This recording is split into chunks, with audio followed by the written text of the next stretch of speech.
Syberia. You know, this is an interesting little game. It's only part of the whole story. Yes. Now, this was developed by a company called Microid.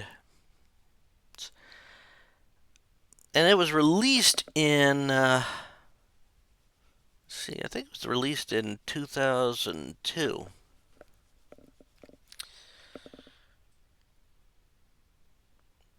And it's a very unique point and click adventure, especially with how everything is designed. And it's set in a beautiful alternate timeline.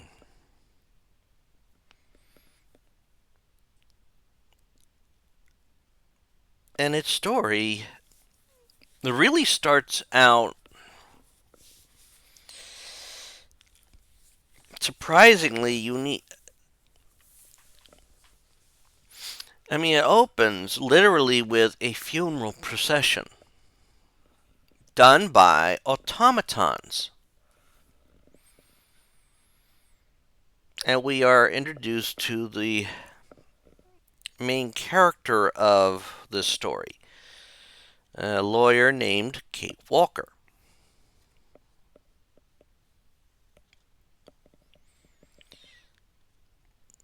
Apparently, she's sent to a French village named Valadien. Or Valdine. I might have the name wrong.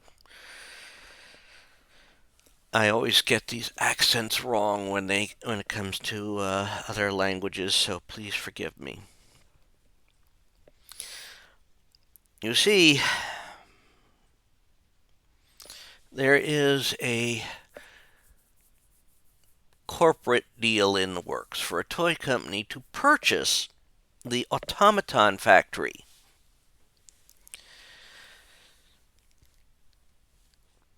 of the Wahlberg family.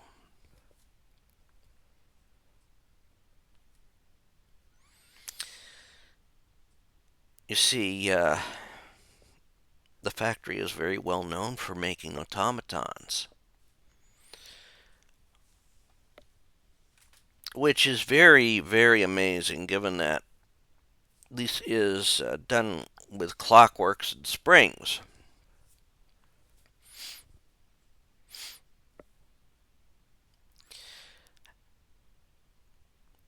But the funeral procession that we saw is for the owner, Anna Vorarlberg.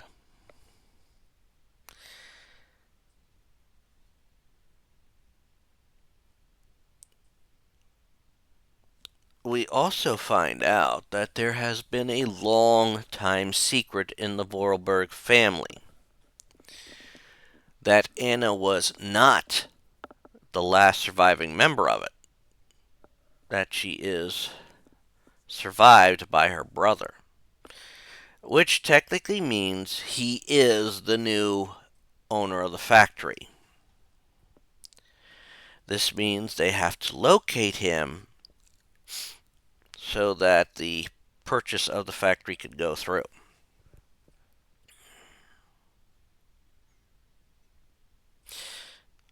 But why is he nowhere to be found? Well, this is what we learn as we investigate the town. We learn that Hans did not seem to be the brightest of the family. At least, not in certain ways.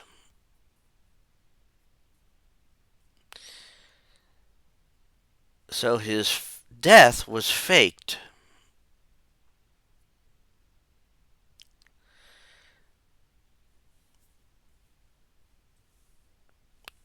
Well, what happened was an accident when he was young left him developmentally stunted. At least, and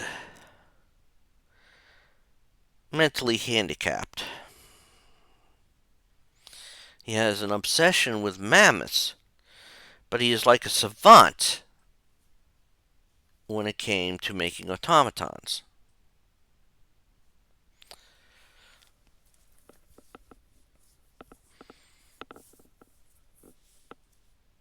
But his obsession with mammoths has stayed lifelong.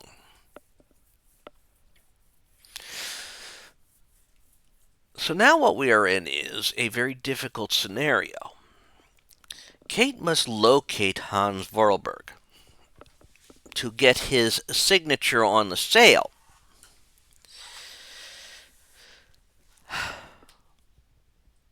This means finishing one last automaton, Oscar, who is a gem of a figure.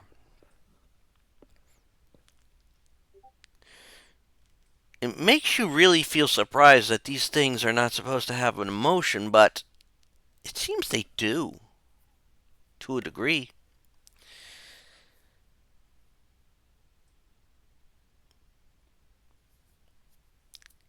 She also finds that there is a way to reach him using a specially designed train. A spring engine train that needs winding up. Must be done at special stations. So once we get Oscar his legs so he can now effectively pilot or drive the train and do all the functions related to the train, getting passports signed and all that to continue on.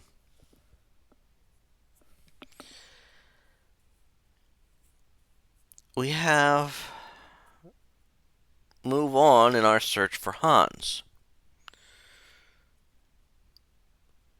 Our first little trip takes us along down the line, takes us to a university. A university that is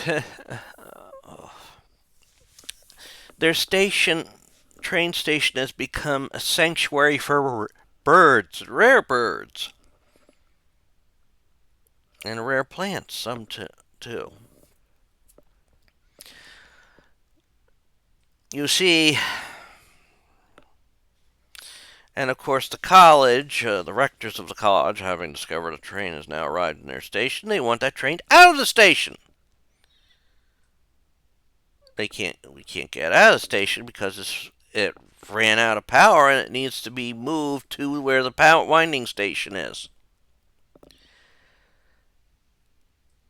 Well, there's a nearby barge and they can help us if we can help them get through. But to do that, we need to pay them. We need money.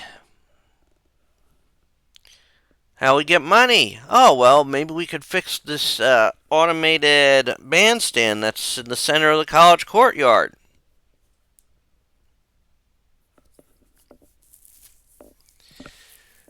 Well, who made that? Hans did. So we got to figure out what's gone wrong with that. Which, all this leads to some very roundabout discussions with the college rectors. I've seen more sense in a Three Stooges short than these three make. Also, while we are at this college, we learn of a professor who is studying cultures and that, and one of those cultures is, of course, a culture known as Syberia. This is spelled with a Y, not an I.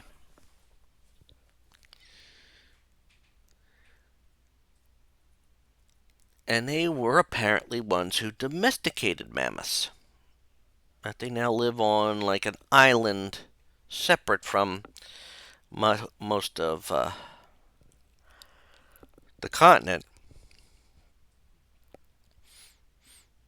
We see Hans still was fascinated with mammoths when he hit college age. And so,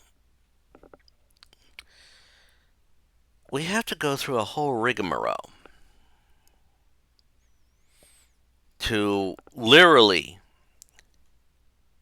get our vehicle moving, or to at least move it to where we can wind it up.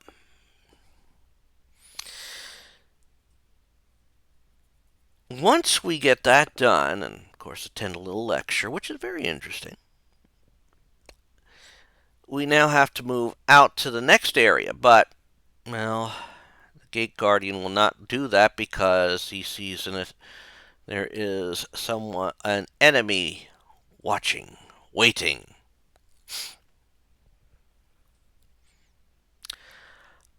Turns out that his eyesight's not the best, and what he sees as an enemy is actually a tree stump. Well, a weathered log.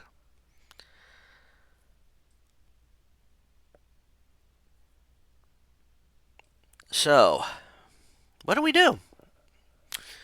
Well, we have to do something to help his eyesight so he can see that he's been wrong all this time, so we can then move on. Once that is done, the train continues until it runs out of steam again at another location. It seems to be a desolate one.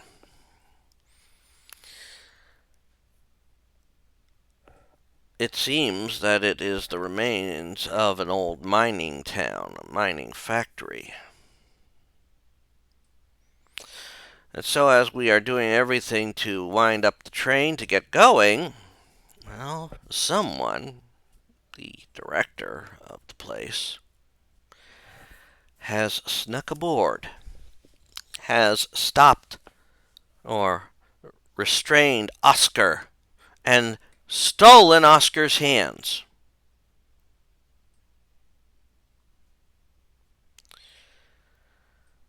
Well, we have to go find this guy and get those hands back. Turns out that the director of this mine has a fixation with a famous singer. So we must now hunt down the singer because if he would love to have her perform with his automatic engine, that this pipe organ machination or automaton that he has developed. Well, we have to locate where she is, which we do. Because all throughout this game we are having phone calls from home. An irate boss trying to find out what the delay is because this is a big deal. A lover who is somewhat spurned and having concerns about their relationship because of this whole rigmarole. A doting mother, a concerned friend, all are calling.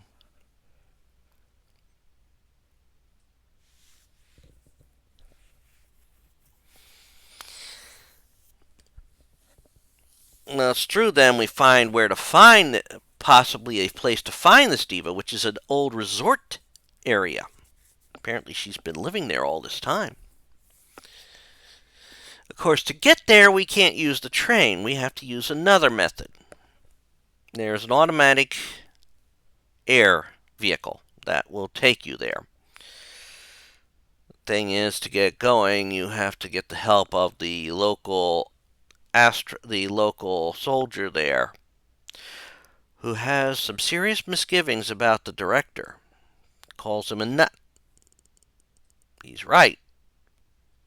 He warns Kate to be wary around the man. But he will give Kate the way to the ability to operate the airship, which is an automatic thing, if she can help him fulfill his dream of going into space.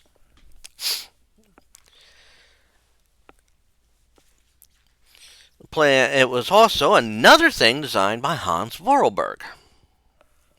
That was stuff in the mine.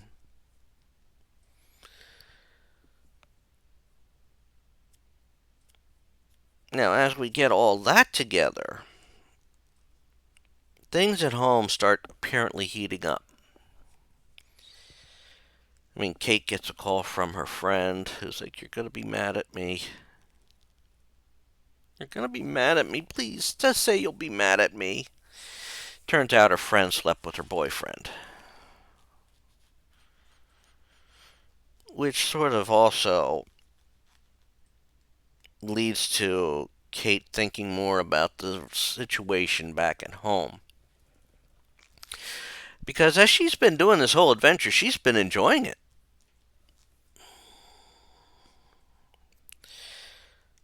Of course, she makes her way over to the resort, and using some trickery and all that, is able to get past the security gate and actually find the singer.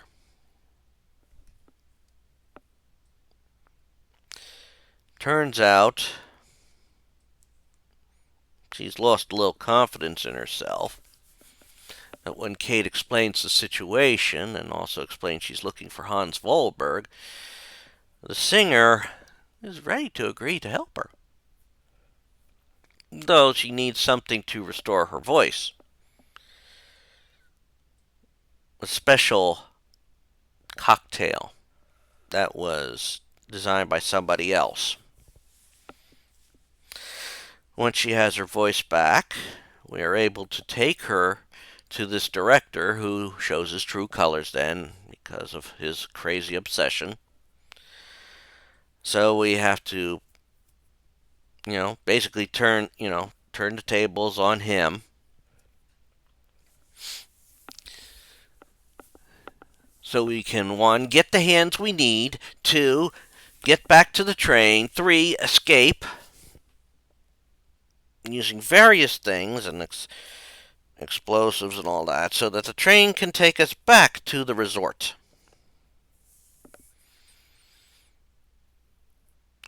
We also find out that there is somebody waiting for us there.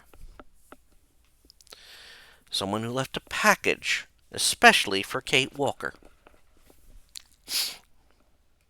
This somebody is the man we're looking for himself, Hans Vorarlberg,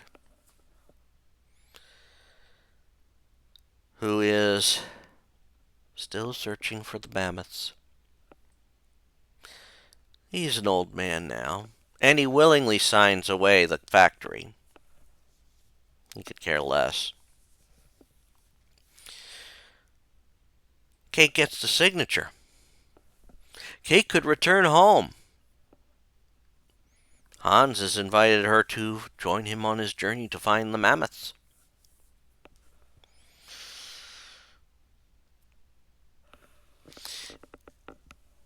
Of course, as Kate also informs her boss that she has gotten the signature, the boss who was thinking she's been on a wild goose chase this whole time and not doing her job, but oh, well, that's great, Kate. He's about ready to send her on another assignment. And this leads Kate to wonder. Does she really want to return home with this document? Or would she rather continue this adventure? I mean, let's face it, her life's a mess back home. She really doesn't want to go on another, quote, plain old, get this document signed type thing. She's been enjoying herself on her adventure. And she, at the last moment, decides to join Hans and Oscar on this continuing mission to find Syberia with a Y.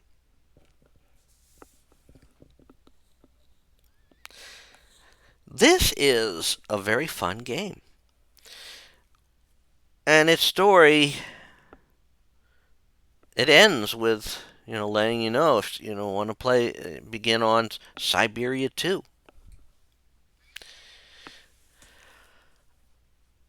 The interactions are nice.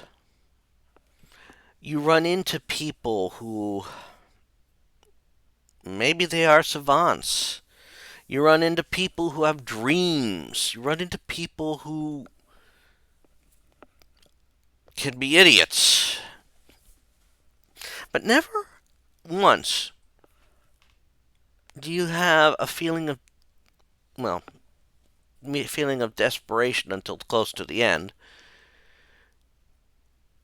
The music is beautiful. The scenery is beautiful. It makes you forget that this game was made in 2002.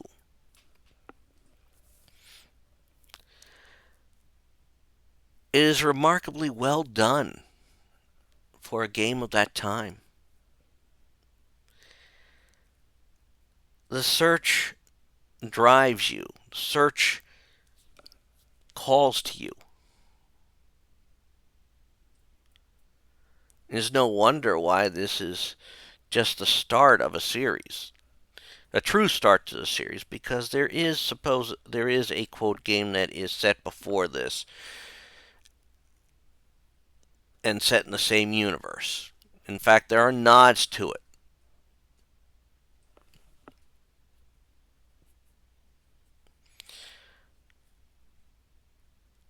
I mean, something like a train station being turned into an aviary. I'm like, how are you keeping the birds in the aviary? The automatons are brilliantly designed, and these are all supposed to be clockwork, which makes you wonder how were they able to pull this off? The game is beautiful. And depending on when you get it, and I didn't try this myself, but it asks you if you want to begin on Syberia 2 right away once you complete Syberia.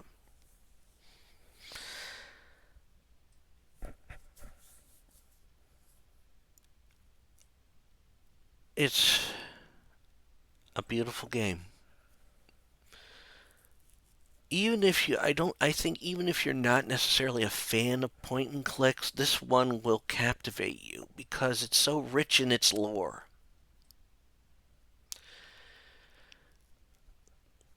And the logic is pretty spot on. No, quote, moon logic or anything like that. And that is all I'm going to say about Syberia, the first one. I hope you enjoyed me talking about this game. I recommend you play it. I recommend you get a copy. And until next time, take care all and have fun. Bye.